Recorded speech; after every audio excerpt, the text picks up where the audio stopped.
It was last May that Governor Greg Abbott signed Senate Bill 4 into law. SB 4, also known as the Anti-Sanctuary Cities Bill, forces local law enforcement to assist federal immigration officers. CBS 4 Stephen Seeley joins us in the studio. And Stephen, you spoke with community members about this law. How do they feel? Well, Nicole, they're worried how this will impact certain communities around the valley. Senate Bill 4 has been temporarily blocked and challenged in federal court and now awaits the decision of the Court of Appeals. But local law enforcement agencies like the Texas Department of Public Safety say that just because the decision is pending doesn't mean they aren't assisting federal immigration agents.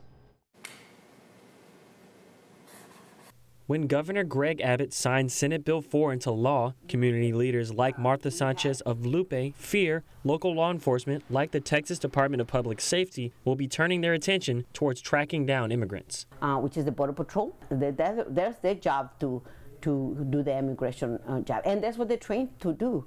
And so DPS should not be doing that kind of work. The Texas Department of Public Safety updated its interaction with federal immigration officers policy in June, a month after SB 4 was signed into law. However, according to the Texas Department of Public Safety, they have had a long-standing practice of referring someone during a lawful encounter who was admittedly or suspected to be in the country illegally to the appropriate federal authorities. Texas Democratic Party Chair Gilberto Hinojosa believes other practices have been in play.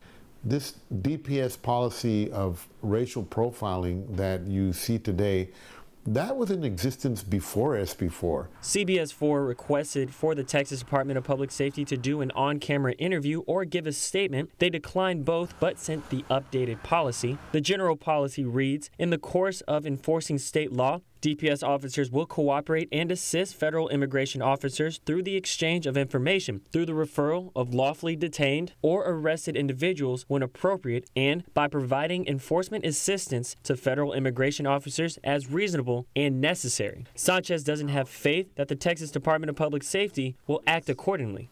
Sometimes it doesn't, they say one thing, and in the reality we feel that some of the members of the DPS who come here, they are not really familiar with this area. I mean, they end up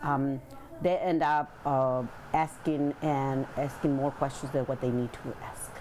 People don't have the confidence to call them for crimes that they might be reporting because they don't have that. They're going to ask, afraid to be asked for documents. And we all lose in this. In the guidelines Texas DPS sent CBS 4, under immigration inquiries to crime victims or witnesses, it states, in the course of investigating an alleged criminal offense, a DPS officer may inquire as to the nationality or immigration status of a victim or witness to the offense, only if necessary to investigate the offense or to provide the victim or witness with information about federal visas designed to protect individuals providing assistance to law enforcement. Immigration attorney Jody Goodwin fears this could kill community relationship with law enforcement. And when you target a class of individuals that may be undocumented or may just not have full citizenship yet, when you target a class of individuals, that completely guts any of the camaraderie, any of the trust, any of the confidence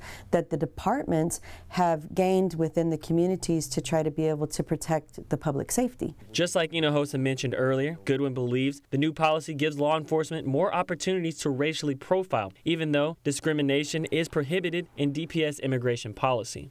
And it's because of human nature. The risk is if you're brown, if you look different, if you have an accent, if for some reason you look like a foreigner, you're more likely to be targeted for those questions.